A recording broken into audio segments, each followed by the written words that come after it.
Okay, were you able to work out the exercise from last time with outer products? I did one example for you. 0 outer product 0 is this 2 by 2 matrix. Could anyone tell me this 2 by 2 matrix, 0 outer product 1?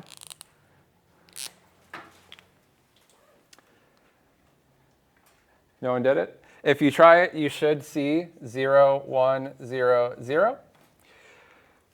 The third one will be 0, 0, 1, 0, and finally 0, 0, 0, 1. Okay?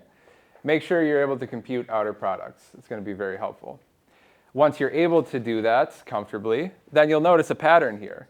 These are all 2 by 2 matrices with 1, 1 in them, right? All zeros but 1, 1. The notation tells you where the 1 occurs, okay? So 0, 0, think about it, going down 0, going across 0. That's this element, that's where the 1 is, okay? Now for this one, going down 0, going across 1, down 0, across 1, that's where the 1 is.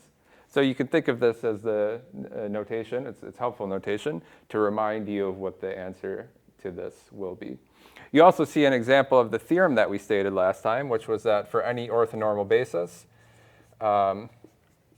if I sum over all the outer products of the basis elements, I get the identity matrix.